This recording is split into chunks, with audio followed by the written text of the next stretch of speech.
우리 앞뒤좌우로 성도의 교통 인사 나누겠습니다. 사랑에 힘씁시다. 시작. 사랑에 힘씁시다. 한 번 더 인사하겠습니다. 십자가는 사랑입니다. 십자가는 사랑입니다. 네, 마이크 볼륨 좀 올려주세요.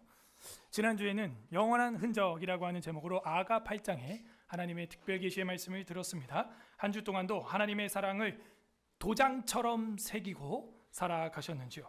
오늘은 강해 설교를 잠시 멈추고 구약 전체의 강해한 개념을 구약 성경 총론을 통해서 신학적 주제들을 정리하는 시리즈로 설교를 시작하고자 언약의 발전이라는 제목으로 하나님 말씀을 선포하려고 합니다. 다 함께 따라하겠습니다. 언약의 발전. 언약의 발전. 우리는 약속을 잘 지키고 있습니까? 약속을 안 지키는 사람을 좋아하는 사람은 없을 겁니다. 약속을 잘 지키는 사람을 우리는 사랑합니다. 사회가 어지러운 이유도 약속을 지키지 않았기 때문이죠. 언약을 깨트렸기 때문입니다. 부부간에도 다툼이 일어나는 것은 혼인서약, 언약을 깨트렸기 때문이죠. 사고가 나는 이유도 정해진 약속을 벗어났기 때문에 사고가 나는 것입니다. 세상에서는 그것을 신용도로 평가를 하고 있습니다. 우리는 성도이기 때문에 신용도가 아니라 신앙도로 평가를 합니다. 하우링이 있습니다. 우리는 하나님의 약속을 정말 잘 지키고 있나요? 반대로 하나님은 약속을 잘 지키는 분이십니다. 그분은 신실하신 분이시죠. 신용도가 아니라 신앙도로 봐도 우리보다 뛰어난 분이십니다. 예수님의 신앙을 보십시오. 그것이 바로 우리를 사랑한다는 증거입니다. 오늘 말씀에는 생명의 약속이 나오고 있습니다. 우리는 어떻게 신실한 언약의 사람이 될 수 있을까요? 어떻게 하면 신용도가 아니라 신앙도가 높이 평가될 수 있는 사람이 될 수 있을까요? 오늘은 그 성경 자체를 통하여, 전체를 통하여 우리에게 그 비밀을 계시해 주고 있습니다. 부디 오늘 말씀을 통해서 신실한 언약도 서울 에스라교회 성도들이 되기를 주님의 이름으로 소망합니다. 아멘. 구약 성경 전체가 끝났죠? 그래서 이제 신약으로 넘어가야 되는데 신구약 중간기도 한번 하고, 이게 너무 아쉬운 거예요. 기껏 14년 동안 구약 전체를 강해 설교를 23,145절을 다 했는데 그냥 바로 넘어가기가 너무 아쉬운 거예요. 제가 구약 총론에 나타나는 신학, 그래서 여러 가지 앞으로 구약 전체를 훑어보는 신학을 하려고 하는데, 그 중에서 가장 우리 개혁주의 신학에서 도드라지고 있는 부분이 언약의 신학입니다. 언약 신학이죠. 그래서 언약 신학에서 가장 중점적인 내용이 바로 언약의 발전입니다. 이 언약의 발전이라고 하는 설교 제목을 여러분이 오해하면 안 됩니다. 언약은 발전하는구나. 그래서 이게 번역이 반역이라고, 이 신학계에도 이게 번역이 쉽지가 않아요. 발전한다 그러면 우리는 뭔가 사회가 변하고 변혁되고, 농경사회에서 이제는 뭐 AI 4차 산업으로 넘어가면서 달동네는 없애고 신도시 아파트를 올려야만 하는 발전, 뭐 그런 상상을 합니다. 그런데 여기서 발전은 이제 영어로는 프로그레스 이렇게 되거든요. 프로그레스 이러잖아요. 그래서 프로 하는 건 앞으로고, 그레스 하는 것은 이제 전진, 진보하는 거거든요. 그래서 번역을 저보고 하라 그러면 언약의 진전, 뭐 요 정도 되겠어요. 언약의 발전, 진전. 그래서 언약이 점진적으로 성취되어져 가는 것을 신학계에서 언약의 발전이라고 한 거예요. 이거를. 그러니까 우리는 발전 이러니까 옛날 건 뭔가 폐허처럼 뭔가 이제 폐기를 해야 될 것 같고, 그죠? 그리고 철거를 해야 될 것 같고, 철거해야 발전하니까. 그런 개념이 아닙니다. 이 언약의 발전은 하나님이 구원 계획이 새롭게 변하거나 추가된 것이 아니라 점진적으로 계시되는 과정. 계시가 뭐예요? 보여지는 과정. 아셨죠? 다시. 언약의 발전은 하나님의 구원 계획이 새롭게 변하거나 추가되는 새로운 것이 아니라 점진적으로 계시되어지는 과정. 그것을 언약의 발전이라고 하는 거예요. 그래서 구약 성경 전체를 통해서 제가 하고 싶은 설교가 몇 가지가 있는데, 이 언약 신학, 언약 발전하고 또 성전 신학, 또 이런 것도 있고, 그거 말고도 뭐 하고 싶은 주제가 많습니다. 5세 신학도 있고요. 뭐 그런 책 없습니다. 그냥 제가 하는 얘기예요. 그래서 그런 신학들이 여러분에게 알려져야 되는 거죠. 여러 사람에게 한번 설명해 보세요. 언약의 발전은 하나님의 구원 계획이 새롭게 변하거나 추가된 게 아니라 점진적으로 계시되는 과정입니다. 설명해 보세요. 시작. 실습. 언약의 발전은 하나님의 구원 계획이 새롭게 변하거나 추가된 게 아니라 점진적으로 계시되는 과정을 말하고 있다. 감사합니다. 잘하셨어요.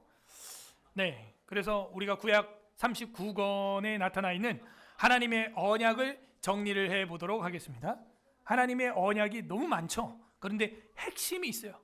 산도요, 나무가 많죠. 근데 봉우리는 핵심이죠. 산봉우리는 몇 개 안 되는 거예요. 나무는 많이 있지만. 그러므로 하나님의 언약을 정리하면 성경 전체의 구속사적 흐름을 우리는 이해하는 데 큰 도움이 되고, 하나님은 시대마다 언약을 세우셨고 이 언약은 결국 메시아 안에서 계시되는구나, 발전되는구나 하는 걸 성취하게 됩니다. 발전이라는 단어를 제가 이제 쓸 때마다 모두의 방금 정의했던 언약의 발전이라는 개념으로 이해해야 되는 겁니다. 첫 번째, 우리가 서론적으로 좀 생각해 볼 것은 하나님의 언약 개념입니다.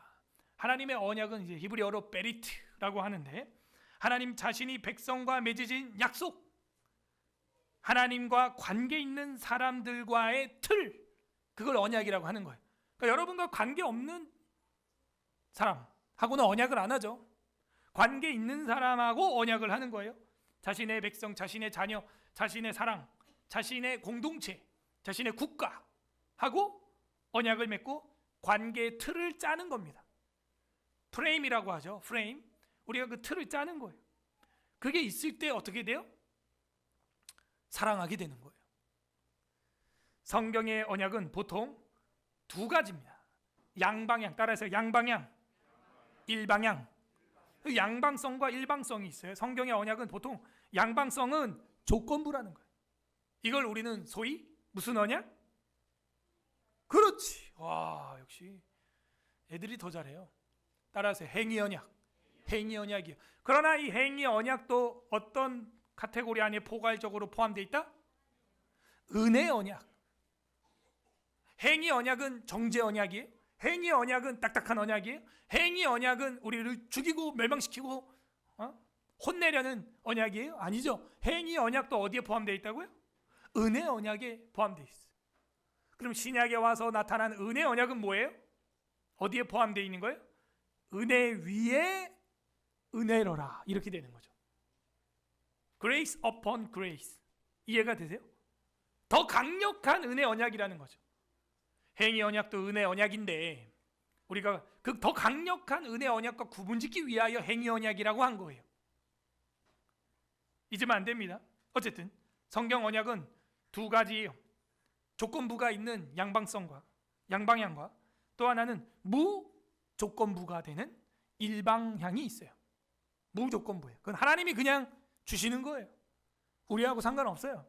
메시아를 보내기로 주님이 그냥 결정한 것이고 주님이 그냥 메시아를 대망하게 하신 겁니다.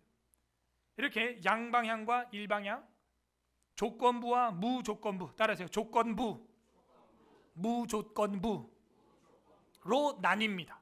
두 가지 하나님의 언약이 있어요. 구약의 언약은 주로 하나님의 구원 계획과 백성과의 관계를 나타내고 있고, 신약에서는 그 언약을 완성하는 새 언약으로 이루어져 있다 하는 겁니다. 됐죠? 그래서 우리가 구약 총론을 했기 때문에 구약에 나타난 하나님의 그 언약에 대해서 좀 살펴보려고 합니다. 자, 이제 큰 두 번째 단락으로 들어와서 주요 언약이 뭐냐?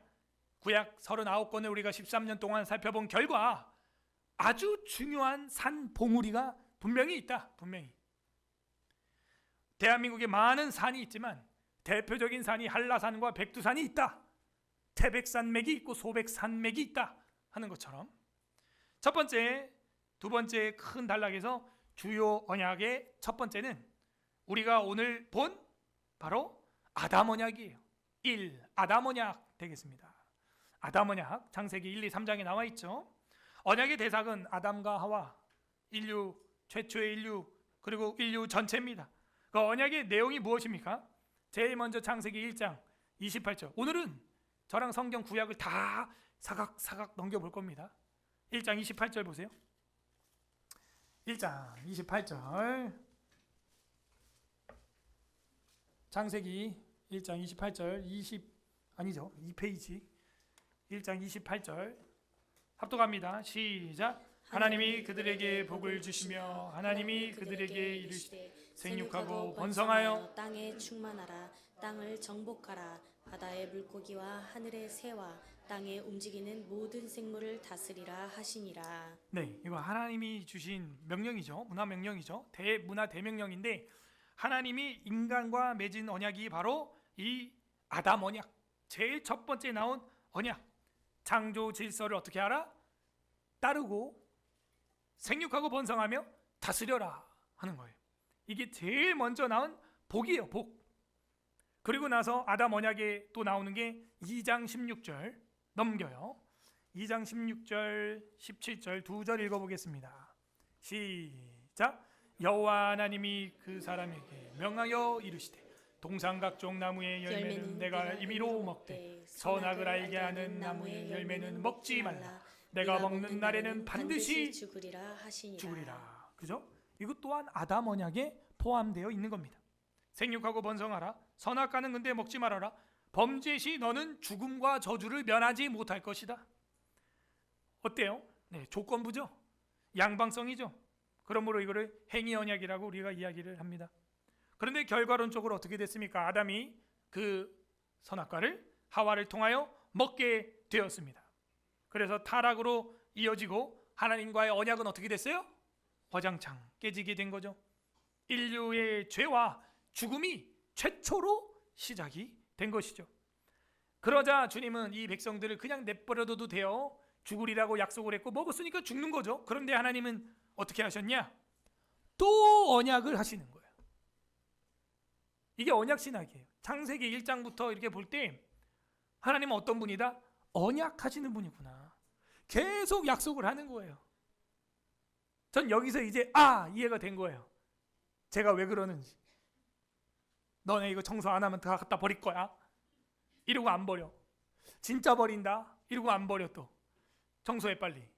진짜 버린다. 집어넣어. 쓰레기통에 집어넣어. 안 버려. 그리고 왜 자꾸 언약을 하는 걸까? 그래서 결혼을 해봐야 알아요. 하나님 마음을. 이런 거구나. 계속 사랑하는구나. 기회를 주고 버리고 싶지 않은 거구나. 사실은 자녀들이 이거를 누리기를 바라는 거구나. 지배를 당하지 말고. 문제는 그 하나님이 주신 선물에 지배를 당하니까 하나님이 자꾸 버린다고 하는 거예요. 자꾸 엄마 아빠가 여러분 그 장난감 정리 안 하면 버린다. 근데 그대로 있지 보니까. 진짜 버린다. 그러다. 이제 아는 거예요. 왜? 하나님은 언약의 하나님이에요. 저랑 여러분은 뭐예요? 그 하나님의 형상이기 때문에 자꾸 그 언약하는 습성이 나오는 거예요. 약속을 하고 싶어해. 중요한 순간에는 아예 맹세도 하고요. 도장도 찍어요. 약속을 하고 싶어 한다는 거죠. 이렇게 전적으로 타락한 인간, 선악과를 먹은 인간이 어떻게 되느냐? 창세기 3장 우리가 읽었습니다. 그 중에 15절 읽어보겠습니다. 15절 시작. 내가 너로 여자와 원수가 되게 하고 내 후손도 여자의 후손과 원수가 되게 하리니 여자의 후손은 내 머리를 상하게 할 것이요 너는 그의 발꿈치를 상하게 할 것이니라 하시고. 이 앞에 봤죠? 아담아 네가 어디 있느냐? 내가 버섯으로 숨었나이다. 누가 버섯을 너에게 알려줬냐? 내가 명하지 않은 거 먹은 거 아니야? 하나님이 만들어준 저 여자 때문에 먹었습니다. 핑계대는 거. 누가 그랬어? 누구 때문이야? 여자야 너가 왜 그랬냐? 하나님 저 뱀 때문에 그랬습니다. 자꾸 남 탓하는 거. 일로와 이거 누가 이랬어? 일로와 이거 누가 이렇게 정리 안 했어? 일로와 누가 그 파란 의자 누가 올려놨었어? 아까 여기 나 여기 올라와야 되는데 계단에 누가 올려놨었어? 자꾸 이렇게 따지는 거죠. 책임을 어떻게 해요? 전가하는 거예요. 그게 우리 인간의 모습입니다. 여자 때문에 뱀 때문에 이렇게 되었나이다. 그럼에도 불구하고 하나님은 3장 15절에 준 이 말씀 별표 옆에다가 써야죠. 원시복음이다. 예? 이걸 복음의 씨앗 상태다라고 이야기를 합니다. 따라하세요. 원시복음. 네, 원시복음이에요. 이게 이제 프로토 에반겔리즘이라고 하는 거예요. 그래서 처음 복음이다라고 신학적 용어를 사용하고 있습니다. 여러분 처음 나온 것을 이제 프로토타입 뭐 이런 얘기 많이 하죠. 그래서 이 프로토 에반겔리즘이라고 헬라어로 이야기를 하는 거예요. 이거야말로 복음이다. 그 여자, 끝까지 핑계댔던 그 여자에게 어떻게 이야기를 하냐? 네가 여자가 뱀이 원수가 되고 내 후손도 그리고 여자의 후손과 원수가 되게 하리라 하면서 뱀에게 하나님이 저주를 하는 거죠. 여자의 후손은 내 머리를 상할 것이다. 뱀의 머리를 상하게 할 것이다. 그리고 너는 그의 발꿈치를 상하게 할 것이다. 그러므로 우리가 이 해석을 어떻게 합니까? 여자의 후손이 누구냐? 메시아다, 후손. 그리고 여인의 후손의 그 사람이 내 머리, 뱀의 머리를 부셔버리고, 이건 뭐냐? 마귀의 권세를 박살낼 분이다. 너는 그 발꿈치를 상하게 할 것이다. 뭐예요? 너는 뱀이죠. 발꿈치 정도, 무는 정도?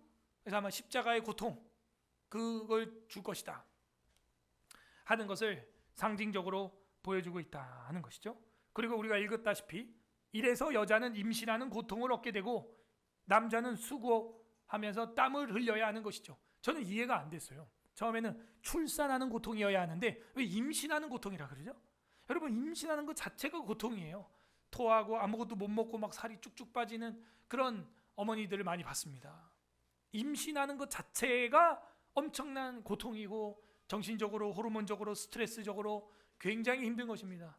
음식도 마음대로 못 먹고 싶지 않은 거를 평소에 안 먹었던 거를 먹어야 되는, 이상한 게 막 땡기는 거예요. 막 라면이 땡기고, 또 평소에 또 믿기 전에, 예수 믿기 전에 막 신앙생활 잘하기 전에 허랑방탕하게 먹었던 막 그런 것들이 막 땡기고 막 이런다니까요. 임신하는 것도 고통이에요. 아담에게는 뭐라 그래요? 너는 평생 수고하여야, 땀을 흘리고 수고하여야 소산을 먹게 된다 하는 것이죠. 결국에는 우리가 언약이, 하나님과의 언약이 깨어졌기 때문에 지금 이렇게 고생을 하고 있다 하는 겁니다. 이것이 첫 번째 아담 언약의 시작과 결론이었습니다. 두 번째 노아 언약이 나옵니다. 창세기 6장에서 9장입니다. 그 언약의 대상은 노아와 그 후손들과 역시 모든 피조물이 됩니다. 그 당시 사람의 딸들을 보고 하나님의 아들들이 타락하게 되자 하나님께서는 물로써 세상을 심판하고자 했고, 노아의 믿음을 보시고 방주를 지어서 구원할 수 있는 방법을 허락해 주신 겁니다. 홍수 심판 후에 하나님이 다시는 물로 세상을 멸하지 않겠다는 약속, 창세기 9장 11절 찾아보세요. 창세기 9장 11절에서 사실 16절까지입니다. 창세기 9장 11절에서 16절입니다. 제가 읽어보겠습니다. 내가 너희와 언약을 세우리니 다시는 모든 생물을 홍수로 멸하지 아니할 것이라. 땅을 멸할 홍수가 다시 있지 아니하리라. 하나님이 이르시되 내가 나와 너희와 및 너희와 함께하는 모든 생물 사이에 대대로 영원히 세우는 언약의 증거는 이것이니라. 동물하고도 언약을 맺었어요. 13절 내가 내 무지개를 구름 속에 두었나니 이것이 나와 세상 사이에 언약의 증거니라. 언약 밑줄, 이게 바로 무지개 언약이라고 하는 노아 언약이 되는 겁니다. 아담 언약이 어떻게 발전하고 있죠? 노아의 무지개 언약으로 발전하고 있습니다. 내가 구름 사이 구름으로 땅을 덮을 때 무지개가 구름 속에 나타나며 내가 나와 너희와 및 육체를 가진 모든 생물 사이에 내 언약을 기억하리니 다시는 물이 모든 육체를 멸하는 홍수가 되지 아니할지라. 무지개가 구름 사이에 있으리니 내가 보고 나 하나님과 모든 육체를 가진 땅의 모든 생물 사이에 영원한 언약, 영원한 언약 밑줄, 이게 언약이요, 영원한 언약이에요. 그러므로 아담 언약이 우리가 볼 땐 깨졌지만 하나님의 그 은혜는, 그 은혜의 언약은 계속해서 신약까지 달려가고 있다 하는 것이죠. 그렇게 해서 하나님은 무지개를 언약의 표징으로 삼아주셨어요. 비온 뒤 구름 뒤에 무지개가 뜰 때마다 여러분은 그 하나님의 신실하심을 찬양하기를 바랍니다. 이 언약의 유형은 무엇입니까? 딱 볼 때 조건부 같아요, 무조건부 같아요? 지금 무조건이에요. 이거는 이미 타락한 인간들 다 죽여도 노아의 홍수로 그냥 쓸어버려도 되는 것인데 또 무슨 언약을 하나님이 주는 거예요. 버린다 버린다 하면서 안 버리시는 거죠. 무조건부예요. 이거는 하나님의 일방적인 은혜입니다. 하나님은 창조 질서를 지속하면서 구속사의 흐름을 이어가기를 원하셨어요. 그래서 이 무지개라고 하는 게 뭡니까? 영어로는 레인보우라고 되어 있죠. 그래서 비가 올 때 화살이에요. 이게. 이 화살은 뭐냐? 화살은 이제 활이 있죠. 보우가 있고 에로우가 있는데 이 보우가 휘어진 쪽으로 사실은 발사되게 돼 있어요.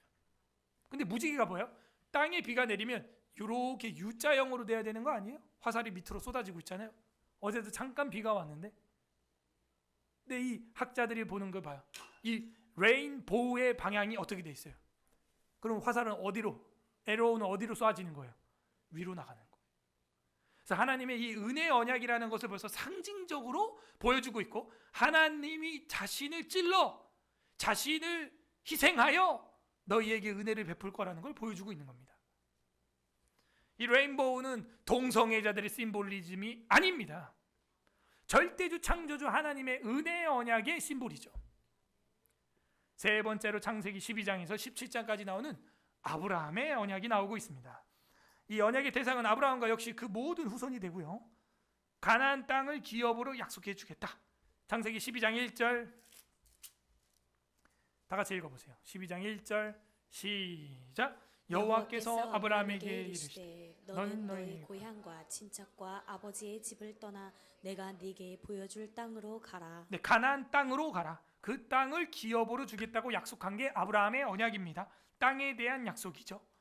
그래서 구약에 나타나 있는 이 모형적 언약은 가시적으로 이 땅에 눈에 보이게 해놨어요. 하나님이. 그래서 사도 바울이 갈라디아서에 보게 되면 뭐라 그래요? 구약의 율법과 이 모든 언약들을 무슨 학교, 무슨 학문? 초등학문이라고, 초등선생이라고 이야기하는 겁니다.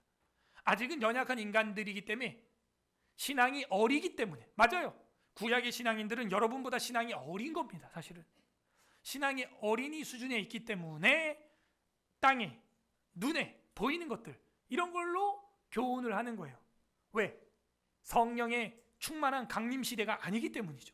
여러분은 뭐 이삭을 죽이려다가 살아난다든지 홍해가 갈라진다든지 이런 거 보고 믿은 게 아니거든요. 사실 그래서 신약 시대 성도들이 더 성숙한 믿음의 사람들이고, 구약의 성도들은 약간 어린 초등학문을 따르는 신앙인으로 봅니다. 물론 둘 다 구원을 받습니다. 이게 언약의 발전이죠. 하늘의 별처럼 많은 후손을 약속해 주셨습니다. 그러나 그 약속을 눈으로 봐야 믿어지는 거죠. 이삭을 보기 전까지는 이스마엘을 보기 전엔 또 뭐래요? 다메섹 엘리에셀 내 후계자라고 그러고 있는 게 아브라함이에요. 물론 믿음이 있습니다. 그러나 아직은 신약 시대만큼 구원의 때요, 은혜의 날이로다 하는 이 충만의 시대는 아닌 것이죠. 이 개념을 여러분이 가지고 구약 성도들을 볼 때 그래도 믿음이 얼마나 좋았는지 알 수 있는 거예요. 보는 것만으로도 따라갈 수 있다는 건 굉장한 거죠. 그리고 너를 통해서 복을 만들겠다.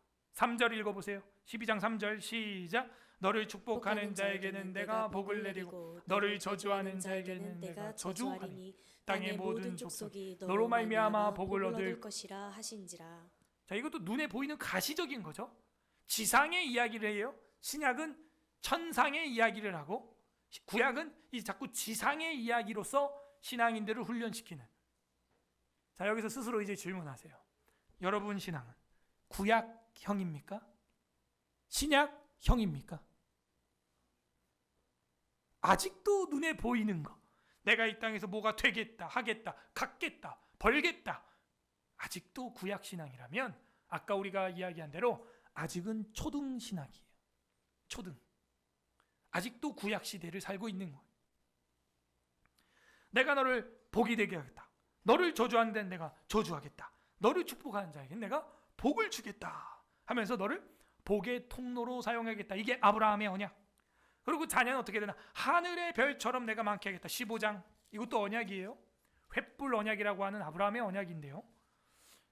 15장 5절 먼저 보겠습니다. 15장 5절 합독하겠습니다. 시작. 그를 이끌고 밖으로 나가 이르시되 하늘을 우러러 무뼈를 셀 수 있나 보라. 또 그에게 이르시되 네 자손이 이와 같으리라. 그래서 이 구절 때문에 플라비우스 요세푸스는 요세푸스라고 하는 2000년 전 역사책에 뭐라고 썼냐 하면 아브라함은 천문학 학자였다. 그래서 요 하늘의 별을 봐라 하는 이야기가 여기만 나오는 게 아니에요.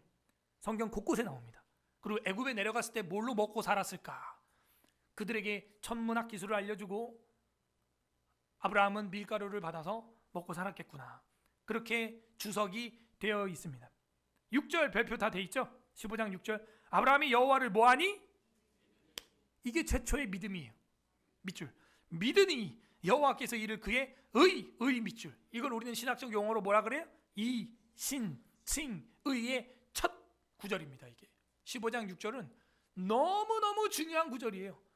언약의 발전에 있어서 지금 어쩌면은 이제 격발이 일어난 겁니다. 빵 하면서 내가 줄 언약은 이제 이거다. 믿음이다. 선악과 먹지 마라. 뭐 해라. 이럴까 안 돼. 마음으로 믿는 자, 마음이 변하는 자, 속이 할례를 받은 자. 그래서 이제 육체 할례도 뒤에 할례 언약도 17장에 나오곤 합니다. 근데 이제 시간상 넘어가겠습니다. 어쨌든 17장 9절에서 14절은 또 할례 언약이 나오면서 언약의 발전인데 이게 하나예요. 하나. 아브라함의 언약. 알았죠? 지금 세 번째 아브라함의 언약 안에 얼마나 많은 하나님의 약속이 나오는지 알겠죠? 하나님은 이제 약속으로 이끌기를 원하시는데 눈에 보이는 이 땅의 것을 뛰어넘고 싶은 거예요. 이제는 이 결론부에 가면 이제 결국에는 이 눈에 보이는 지상의 것이 어떻게 천상의 것으로 바뀌는지 구약에서도 마지막에 보여줍니다. 이것도 어때요? 조건부 같아요? 무조건부 같아요? 하나님의 일방적인 성취요? 무조건입니다. 자녀가 없는 우상 숭배만 했던 하란에 있었던 사라와 아브라함, 하나님이 굳이 이렇게 할 필요가 없어요. 무조건 사랑이에요. 이스라엘 민족을 형성해 주겠다, 땅을 주겠다, 무조건이에요. 예수 그리스도를 통한 복의 성취의 길을 무조건으로 이끄실 그 하나님의 의지를 아브라함의 언약 안에 넣어두신 겁니다. 네 번째 껑충 출애굽기로 넘어갑니다. 모세의 언약이 나오게 되었습니다. 이스라엘 백성 전체에게 이루어지는 거고 우리가 잘 알고 있는 19장 5절 6절이죠. 이거 모르면 이제 간첩이에요. 뭐 안 보고도 여러분 알죠? 무슨 내용이에요? 19장 5절 6절이 합독합니다. 5절 6절 시작. 세계가 다 내게 속하였나니 너희가 내 말을 잘 듣고 내 언약을 지키면 너희는 모든 민족 중에서 내 소유가 되겠고 너희가 내게 대하여 제사장 나라가 되며 거룩한 백성이 되리라. 너는 이 말을 이스라엘 자손에게 전할지니라. 네, 별표 5만 개죠. 결국에는 이 모세를 통해서 시내산에 올라와 가지고 십계명을 받을 때 하나님이 십계명을 내가 주는 이유 하면서 모세의 언약, 시내산 언약, 십계명 언약, 너무너무 중요한 구약의 축. 별표 5만 개죠. 세 개가 다 내 거다. 근데 내게 하나도 없구나. 지금 이러는 거예요. 너희가 내 말 좀 잘 들어달라. 왜? 400년 포로기에서 내가 꺼내줬잖아. 내 말을 잘 듣고 내 언약 밑줄. 이제 이런 단어가 이제 예사로 보이지 않고 역사로 보이는 겁니다. 내 언약을 지키면 이렇게 돼 있어요. 내 언약. 이게 언약의 발전이에요. 아담의 언약이 노아의 언약으로, 노아의 언약이 아브라함의 언약으로, 아브라함의 언약이 이제 누구의 언약으로? 모세의 언약으로. 자, 앞에 게 폐기되고 새로워진 거예요? 아니면은 그대로예요? 그대로입니다. 내 언약을 지키면 너희는 모든 민족 중에서 내 소유가 되겠고, 아까 아브라함에게도 모든 민족이죠. 너를 축복하는 자에게 복을 주고 너를 저주하는 자에게 저주한다 그랬어요. 6절 너희가 내게 대하여 제사장 나라가 된다. 제사장 나라 뭐예요? 다리 역할하는 자. 두 번째 거룩한 백성 뭐예요? 구별된 민족. 그죠? 성경은요 차별하라고 말하는 게 아니라 구별하라고 말하는 거였어요. 근데 세상은 계속 역으로 공격하죠. 우리가 차별하고 있다고. 아니요, 우린 차별 안 해요. 우리는 구별합니다. 따라하세요. 차별이 아니라 구별합니다. 흰 건 희다, 검은 건 검다. 왜 말을 못해요? 그죠? 여러분, 이 금요일에 제가 강의를 하고 있지만 다음 주 아주 강력한 또 강의가 나갑니다. 구국기도회에서 정치와 교회에 대해서 설교를 하고 있죠. 정치 신학이라고 하는 분야가 아예 있다는 걸 아십니까? 그러니까 신학생들도 이걸 모르니까 성도들은 아예 뭐 교회에서 정치에 대한 어떤 입장에 대해서 활동하는 거를 사탄적으로 생각하니까 정치를 사탄에게 주는 거예요. 여러분, 정치 신학이라고 아예 있다니까요. 폴리티컬 티올로지라고 아예 있어요. 책도 많아요. 뭐 독일에서 시작됐습니다. 그것도 종교 개혁의 시작이었던 마틴 루터가 있었던 독일에서 정치 신학이 제일 먼저 시작됐다고요. 그게 우리 개혁주의 신학인들이 하는 겁니다. 책도 많고 학자도 많아요. 자유주의 신학자부터 개혁주의 신학자까지 수두룩합니다. 궁금하죠? 우리 장로교 정치 신학이 뭔지 궁금하면 구국기도에 나오세요. 그냥 안 알려줍니다. 모세의 언약을 보십시오. 결국에는 그 모든 민족 중에서 내 소유가 되겠고 거룩한 백성으로 차별이 아니라 구별이 되리라. 너는 이 말을 이스라엘 자손에게 전할지니라. 이렇게 하여 모세의 언약은 이스라엘 백성과 전체로 맺게 되었습니다. 시내산에서 10계명 받았죠. 10계명 안에는 무슨 법이 있다 그랬어요?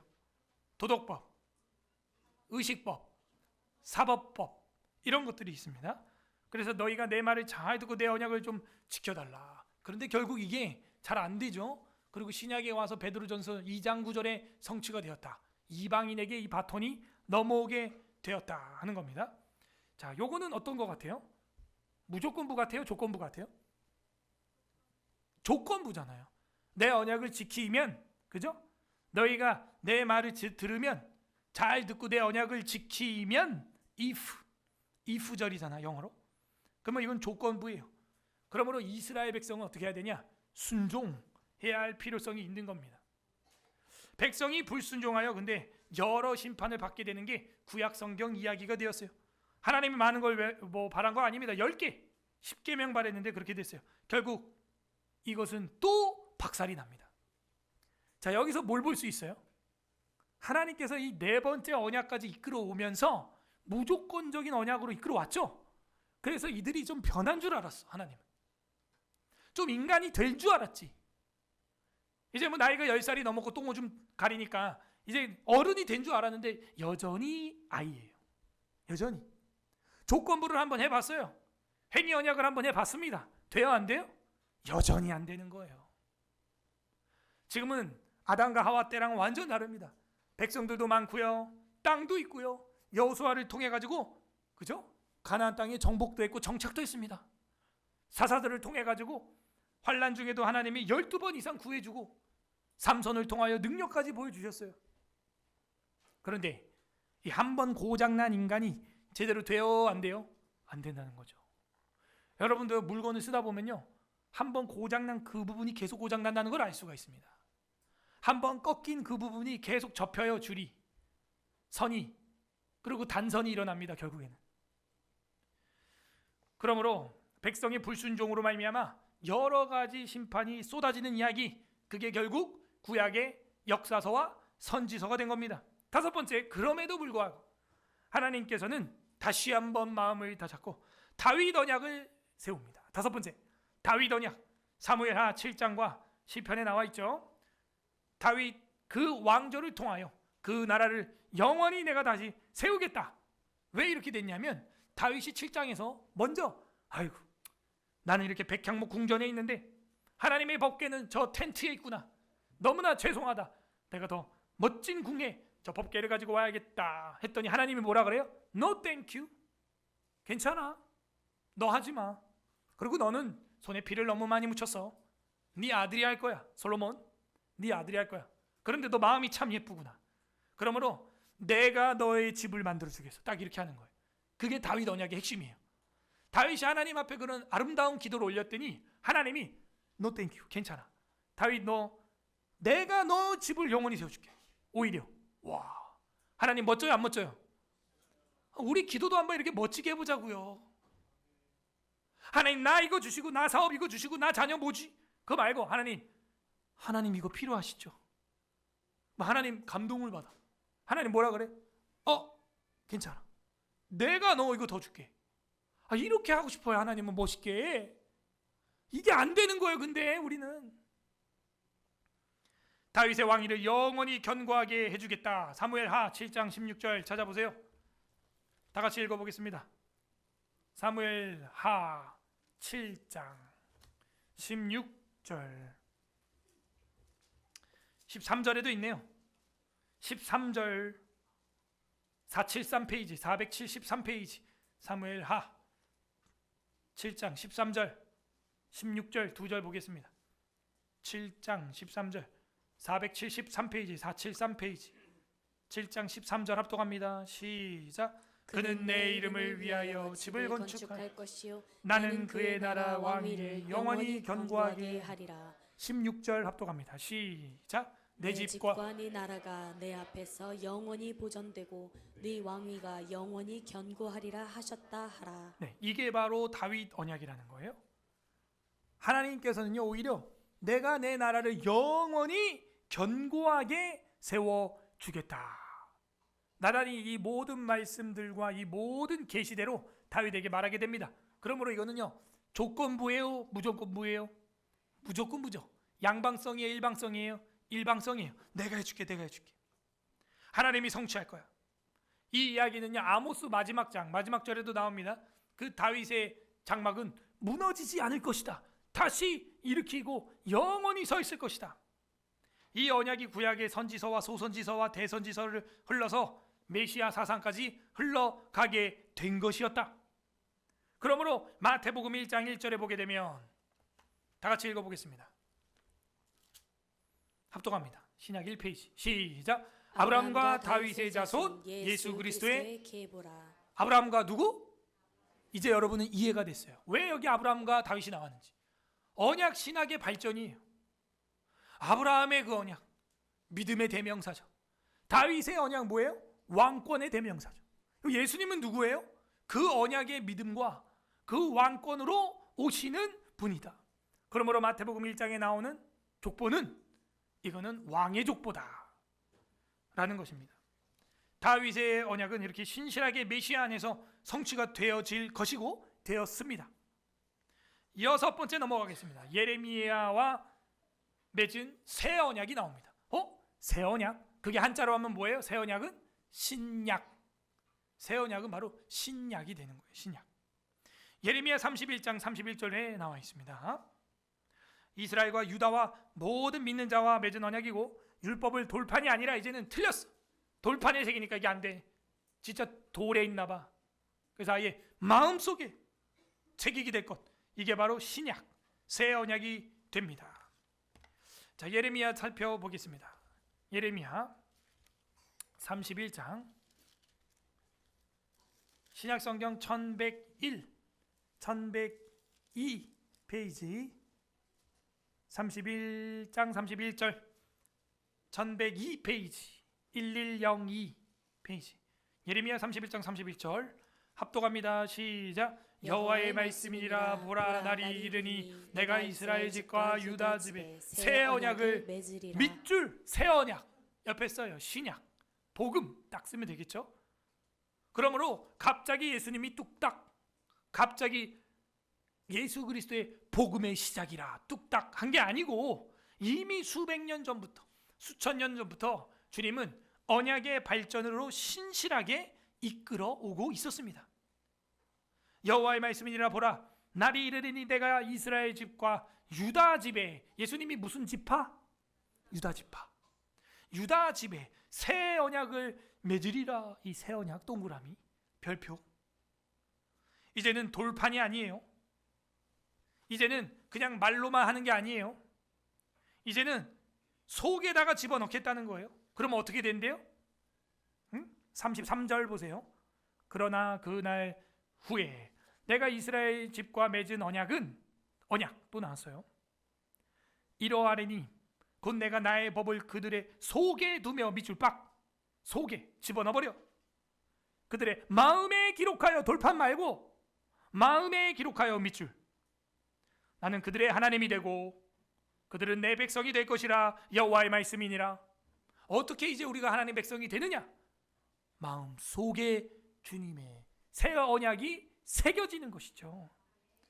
34절 그들이 다시는 각기 이웃과 형제를 가리켜 이르기를 너는 여호와를 알라 하지 아니하리니 이는 작은 자로부터 큰 자까지 다 나를 알기 때문이라. 내가 그들의 악행을 사하고 다시는 그 밑줄 죄를 기억하지 아니하리라. 누구 죄를 간과한다는 거예요? 마음으로 믿은 자는 어린이 작은 자부터 어른 큰 자까지. 그래서 어린이들도 믿는 시대가 되었다. 여호와의 말씀이니라. 그리고 죄를 다시는 어떻게 한대요? 기억하지 않는다. 이건 뭐냐면 죄가 없다는 얘기가 아니에요. 죄가 있어요 없어요 우리가. 근데 그거를 눈 감아준다는 거예요. 하나님이. 우리도 뭐 보통 친한 사람한테 그냥 눈 감아줘 그런 얘기하죠. 아내와 남편이 자녀들이 미숙함을 볼 때 여보 그냥 모른 척해. 누구누구 이번에 이랬는데 그냥 모른 척해 여보. 그럼 말한다. 그게 뭐예요? 눈 감아줘. 간과한다 하는 거예요. 여러분의 부모님들도 여러분의 죄를 그렇게 간과하고 눈 감아 주셨습니다. 따라하겠습니다. 눈 감아 주셨다. 나도 눈 감아 주자. 그게 이신칭의의 지금 발전이 여기 예레미야까지 온 거예요. 맞죠? 의롭다고 쳐준 거죠. 실제 물리적으로 의로워진 거예요? 질적으로 의로워진 거예요? 법정적으로 의로워진 거예요? 법정적으로 의로워진 거죠. 그죠? 킹크랩 드루킹 사면됐더라고. 보니까 벌써 나와서 막 돌아다니더라고 그 사람. 그 부정선거 컴퓨터로 수십만의 부정선거 그 댓글을 달아놓고 징역으로 들어갔거든요. 깜빵에. 근데 벌써 나왔던데. 왜? 죄 없다고 누가 사면을 해준 거죠. 죄 없다고 풀어준 거죠. 다 치르고 나왔나? 중간에 누구 사면해 주죠. 또 대통령 사면해 주죠. 죄 없다고 뭐예요? 눈 감아준 거예요. 눈 감아준 거. 그래서 그 정치인들은요 감옥 가는 걸 두려워하지 않아요. 정권 바뀌면 나 풀어줄 거라고 믿고 있기 때문에 사면. 죄가 없다는 거예요? 없다고 쳐주는 거예요? 쳐주는 거죠. 질적 칭의예요? 법정적 칭의예요? 법정적이죠.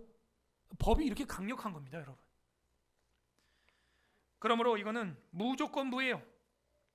역시 메시아 대망을 하게 만든 게 예레미야의 새 언약이었습니다. 마지막 7번째, 오늘 총 7가지였습니다. 에스겔의 새 언약이 또 나옵니다.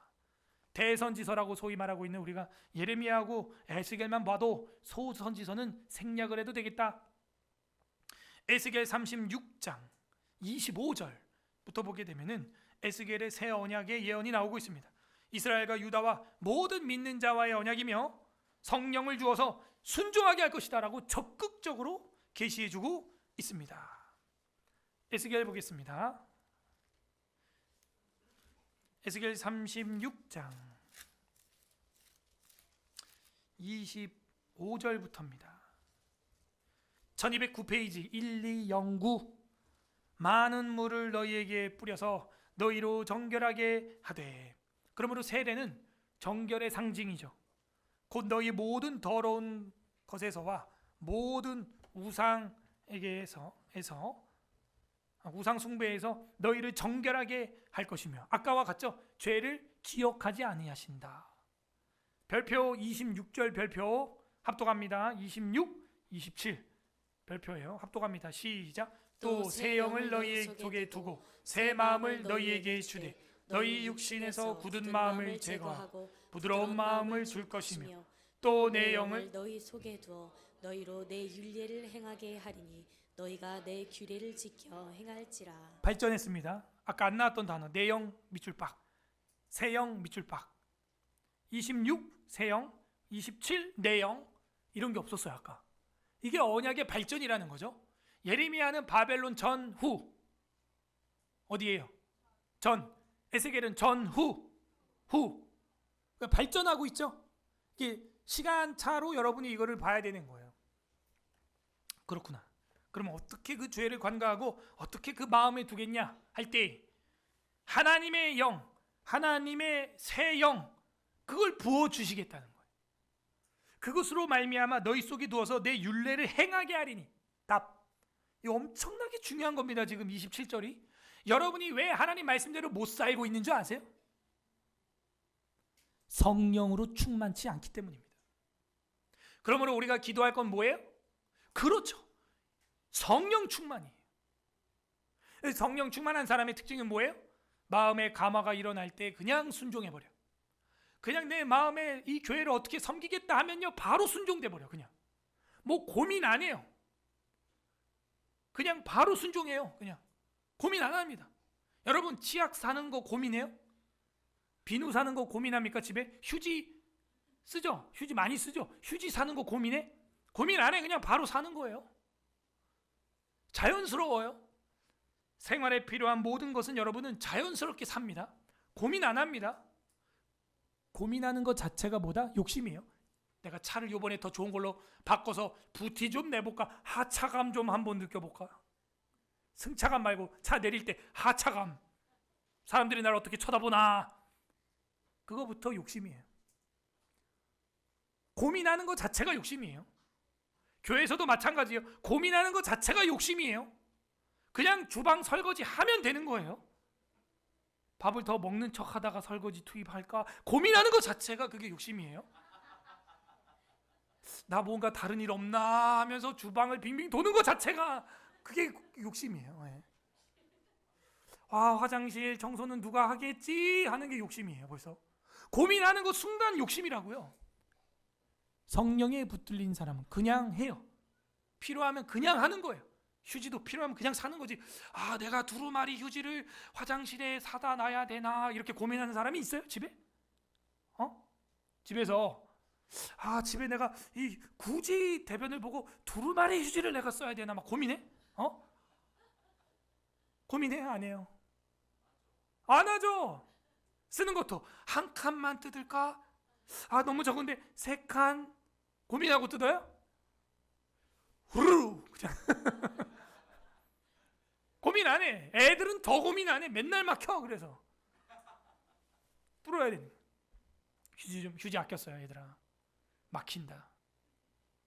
고민 안 해. 고민 안 해. 고민 안 해. 그러므로 내 영, 새 영 이거는 고민하지 않는다라는 것입니다. 무조건이에요. 무조건. 자, 결론적으로 7가지의 이 언약의 발전은 어디에서 성취가 되느냐 정리하고 마치겠습니다. 첫 번째, 아담의 언약은 뭡니까? 로마서 5장 12절에 마지막 아담에서 성취가 됩니다. 마지막 아담으로 오셨다고 로마서에서 말하고 있어요. 로마서 5장 12절에서 21절에 이야기를 하고 있습니다. 제가 로마서 5장 18절 읽어보겠습니다. 그런즉 한 범죄로 많은 사람이 정죄에 이른 것 같이 한 의로운 행위로 말미암아 많은 사람이 의롭다 하심을 받아 생명에 이르렀느니라. 19절 한 사람의 순종하지 아니함으로 많은 사람이 죄인 된 것 같이 한 사람이 순종하심으로 많은 사람이 의인 되리라. 야, 이 언약의 발전이 결국 예수 그리스도의 탄생으로 말미암아 완벽하게 성취되는구나. 두 번째, 노아의 언약은 새로운 창조로 성취가 되었습니다. 베드로전서 3장 20절. 베드로전서 3장 20절에 보면 그들은 전에 노아의 날 방주를 준비할 동안 하나님이 오래 참고 기다리실 때 복종하지 아니하던 자들이라. 방주에서 물로 말미암아 구원을 얻은 자가 몇 명뿐이니 겨울 8명이라. 물은 봐봐요. 21절 베드로전서 3장 21절 물은 예수 그리스도께서 부활하심으로 말미암아 이제 너희를 구원하는 편이 이렇게 돼 있어요. 물이 이제는 심판이었는데 어떻게 된다? 레인보우, 하늘을 향한 보호가 돼서 그 물이 이제 심판이 아니고 구원의 표로 역전된다는 거. 그래서 우리가 구원받은 표로 여러분 성례를 뭘 행합니까? 물을 붓는 거예요. 옛날에는 그 물이 뭐예요? 심판의 표였어요. 지금은 무슨 표? 구원의 표가 되었다는 것이죠. 왜? 레인보우의 보호 방향이 하나님께로 향하여 그분이 이루셨다는 거예요. 그래서 이제는 그 물은 구원의 표가 됐다는 것이죠. 세 번째, 아브라함의 언약은 어떻게 성취되냐? 아브라함의 씨로 말미암아 성취되었죠. 갈라디아 3장 16절 찾아보세요. 갈라디아 3장 16절. 요한복음 3장 16절이 아니라 갈라디아 3장 16절도 그렇게 중요해요. 이 약속들은 아브라함과 그 자손에게 말씀하신 것인데 여럿을 가리켜 그 자손들이라 하지 아니하시고 오직 한 사람을 가리켜 내 자손이라 하셨으니 곧 이삭이라가 아니라 뭐래요? 곧 하하. 그러면 이삭은 누구의 예표예요? 메시아 예수님의 예표죠. 그렇군. 그래서 이삭을 아브라함이 어떻게 하려고 그랬어요? 아버지가 아들을 죽이려고 했죠. 이렇게 언약의 발전은 메시아 안에서 성취되었어요. 그 한 사람은 곧 이삭이 아니고 그리스도라, 딱 이렇게 해버리잖아요. 끝난 겁니다. 예. 네 번째, 모세의 언약은 어떻게 됐습니까? 율법의 완성으로 성취가 되었습니다. 마태복음 5장 17절 너무나 잘 알고 있죠? 마태복음 5장 17절 내가 율법이나 선지자를 폐하러 온 줄로 생각하지 말라. 폐하러 온 것이 아니요 뭐예요? 완전하게 하려 함이라. 그러므로 모세의 그 언약은요 완성됨으로 성취되었어요. 예수 그리스도께서 순종하심으로 능동적 순종, 수동적 순종 다 했습니다. 순종하심으로 완성되었어요. 그게 율법의 완성이에요. 여러분이 예수님을 믿으면 율법의 완성하신 그 예수님 때문에 여러분이 율법의 정죄를 받지 않게 되는 겁니다. 간과 눈 감아 주는 거예요. 여섯 번째, 다윗의 언약은 어떻게 성취되었을까요? 다윗의 직분이 뭐라고요? 영원한 왕으로 예수님이 오셔서 신약의 성취가 이루어집니다. 마태복음 말할 것도 없고요. 그죠? 유대인이 왕으로 나신 이가 어디 있느냐? 누가복음 1장 32절 우리가 잘 안 보던 거니까 봐야겠어요. 누가복음 1장 32절 그가 큰 자가 되고 지극히 높으신 이의 아들이라 일컬어질 것이요 주 하나님께서 그 조상 다윗의 왕위를 그에게 주시리니. 정확히 쓰고 있죠? 마태복음보다 더 정확해. 뭐 아브라함과 다윗의 자손 예수 그리스도의 세계로 이 정도가 아니라 다윗의 왕위를 그에게 줘버린대. 그냥 직필로 쓰고 있습니다. 누가복음 1장 32절이었고요. 그리고 33절 누가복음 1장 33절 영원히 야곱의 집을 왕으로 다스리실 것이며 그의 나라가 무궁하리라. 다윗의 언약. 아니 어떻게 다윗은 죽는데 하나님은 내가 너희 집을 영원히 내가 세우리라 했지? 사무엘하 7장에서 그 영원한 왕을 보내서 하실 거라는 거죠. 마지막 우리 여섯 번째하고 일곱 번째는 이제 대선지서들의 대선지서에 나와 있는 새 언약이었죠. 예레미야의 새 언약, 에스겔의 새 언약이었죠. 그 새 언약은 어떻게 이루어집니까? 중보자로 말미암아 성취가 되고 그 중보자의 또 다른 중보자 뭐예요? 보혜사 성령으로 말미암아 이게 성취가 되었습니다. 히브리서 9장 15절에 보게 되면 나와요. 9장 15절 이로 말미암아 그는 밑줄 새 언약의 중보자시니. 히브리서 9장 15절 915 9장 15절 이로 말미암아 그는 새 언약 밑줄. 우리는 이 새 언약을 순식간에 번개불에 콩 튀겨 먹듯이 공부했어요. 지금 이거 원래 한 학기 내내 신학교에서 배워야 되는 신대원 과목입니다. 새 언약의 중보자. 여러분 이 땅에 전 세계 종교 중에 신과 인간을 연결해주는 미디에이터라고 하는 이 중보자를 뭐라 그럴까 이야기하는 종교는 기독교밖에 없어요. 여러분 어떻게 이 망가진 인간이 신에게 간단 말입니까? 절대 갈 수가 없죠. 갈 수가 없어. 이 중보자시니 이는 첫 언약의 때에 범한 죄에서 다 이해가 돼. 이제 첫 언약은 뭐예요? 행위 언약, 아담 언약. 그렇지. 첫 언약의 때에 범한 죄에서 속량하려고 주구사 부르심을 입은 자로 하여금 영원한 기업의 약속을 얻게 하려 하심이라라고 하여 새 언약을 주셨다는 거죠. 새 언약. 새 언약. 그리고 우리가 요한복음에서 아는 바 이제는 또 다른 보혜사를 보내서 생각나게 하시리라. 요한복음 13장, 14장, 16장에 나와 있는 그 또 다른 보혜사가 바로 또 다른 보혜사라고 했으니까 진짜 보혜사는 예수님이죠. 그죠? 진짜 보혜사는 예수님이에요. 변호자, 보혜사 그분의 이야기를 한 겁니다. 그게 예언자들이 이야기한 새 언약이에요. 그리고 사도행전 2장에 실제로 일어나요. 마가의 다락방에 보혜사 성령이 임함으로 말미암아 주님을 저주했던 베드로는 죽기까지, 순교하기까지 주님을 증거하다가 그야말로 순교하게 됩니다. 정리합니다. 하나님은 이렇게 신실하게 언약을 세우셨습니다. 우리는 약속 지키는 사람을 사랑합니다. 하나님은 수천 년의 사랑을 지켜왔습니다. 주님을 사랑하기를 바랍니다. 하지만 타락한 인간은 지속적으로 하나님을 배신하고 대적했고, 지금도 우리는 그 눈에 보이는 초등 언약의 수준에 머물러 있습니다. 더 이상 사람과 함께할 수 없는 상황이 되자 마지막으로 하나님은 만나서 이야기하기를 원했고, 그게 말라기의 이야기였습니다. 내가 너희를 사랑한다 고백했지만 주께서 어떻게 우리를 사랑하셨나이까 하면서 무참히 처참히 사랑을 거절당한 게 말라기 1장 2절의 말씀이었어요. 하나님의 고통은 여기서 시작된 겁니다. 그러나 신실하게 우리의 조건과 상관없이 무조건부로 삼위일체 하나님이 언약을 완성했어요. 거긴 사람을 절대 껴주지 않습니다. 성부, 성자, 성령 하나님이 약속을 만들어서 사람이 회방을 할 수 있어요? 없어요? 없어요. 이 언약은 깨트릴 수 있어요? 없어요? 절대 안 깨지는 언약이에요. 왜? 성부, 성자, 성령이 맺은 언약이라 안 깨져. 다만 이 언약을 믿는 자가 있고 믿지 않는 자가 있을 뿐이에요. 안 믿는 자는 이제 어떻게 되냐? 말라기 4장 4절 마지막 절에 의하면 저주로 그 땅을 이제 친다는 거예요. 마지막까지. 내가 선지 엘리야를 보낼 것인데 아버지가 그 자녀에게, 자녀가 그 아비에게 마음을 돌이키는 것처럼 돌이켜라. 그렇지 않으면 저주로 치겠다. 웨스트민스터 신앙고백서 7장 하나님의 언약이라는 교리가 왜 있는 줄 이제 알겠죠?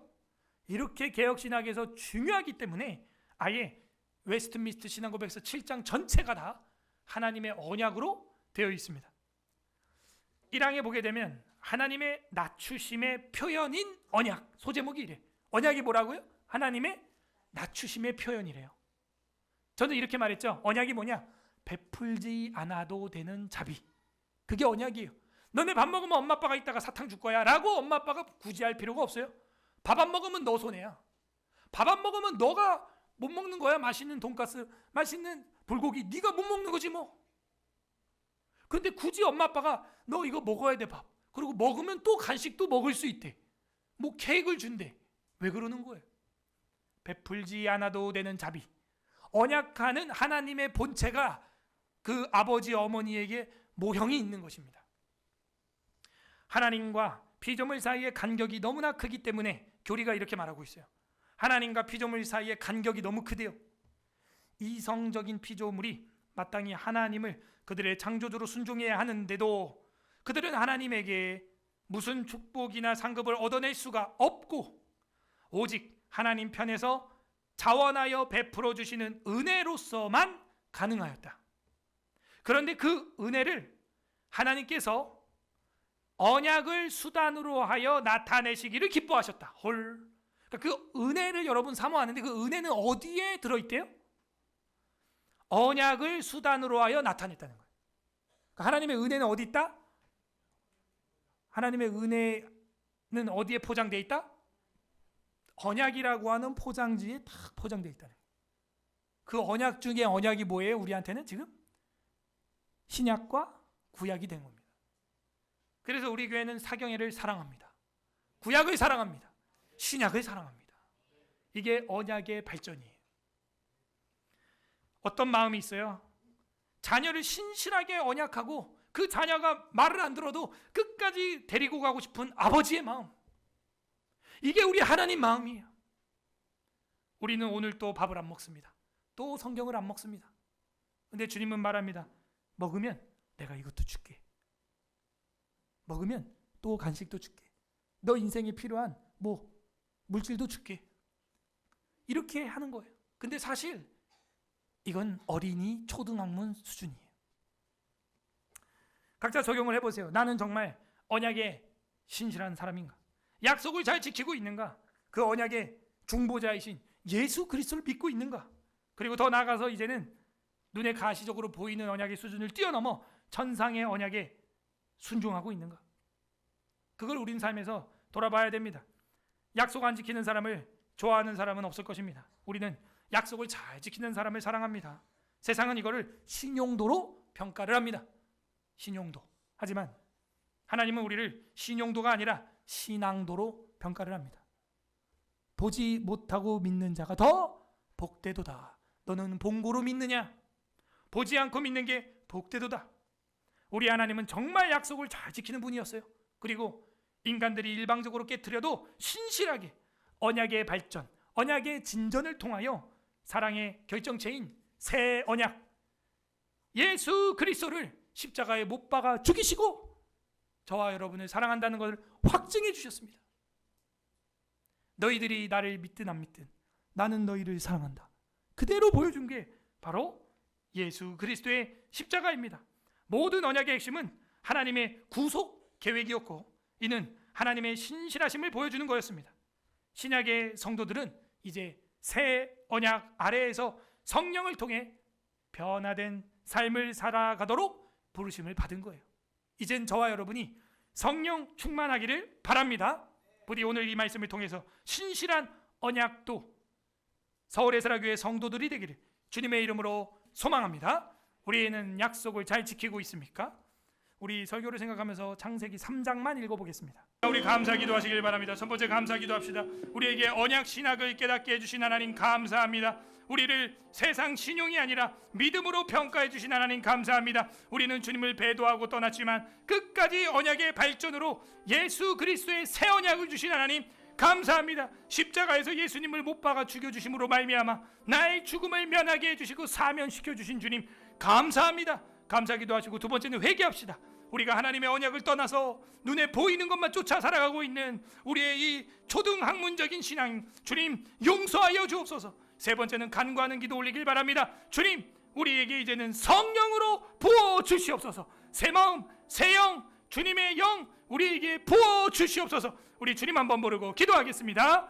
주님 하나님 아버지 감사드립니다. 우리에게 오늘도 말씀해 주시고 언약의 발전을 깨닫게 해주시고 언약 신학을 깨닫게 해주시니 감사드립니다.